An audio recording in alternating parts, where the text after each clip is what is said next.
es sind heute Nachmittag auch noch ein paar Kollegen hier.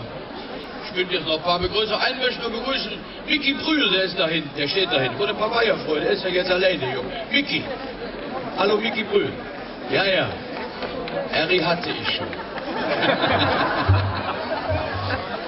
Schön, dass er da sitzt. Meine Damen und Herren, der Jürgen und ich und die Band, wir sind ja des Öfteren, sage ich auch mal, so im nahen Ausland, würde ich mal sagen. Man ist vor kurzem in Düren gespielt, das war auch sehr, muss ich sagen, auch sehr schön dort. Und wenn man so ein bisschen außerhalb spiele, dann singe ich dieses Lied eigentlich am liebsten, was jetzt kommt. Das ist die Geschichte von den Leuten, die immer tagtäglich bei uns nach Köln kommen. Es wird ja immer gesagt, die Kölsche hören ab und zu sind hochnäsig. Ne? So die Städter. Die Nase tut rare. Da ist manchmal was Wahres dran, nicht immer.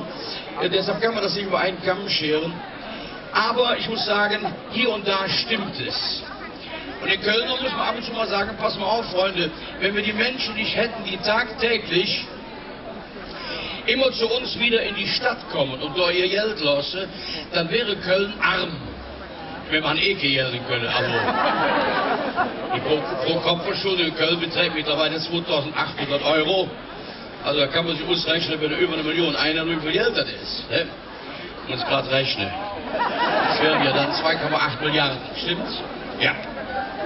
Das ist viel Geld. Bis das wieder in der Kasse ist, da vergeht viel Zeit. Wir möchten all denen, die, sagen wir mal, im Outback dieser Großstadt wohnen. Also ihr fühlt euch noch nicht angesprochen, das weiß ich. Das Thema hatten wir ja eben schon. Die im Outback dieser Großstadt wohnen, möchten wir jetzt gerne ein Lied singen. Und das ist Richtung Köln gewidmet, das heißt Dummer die das so. Tun wir doch nicht so.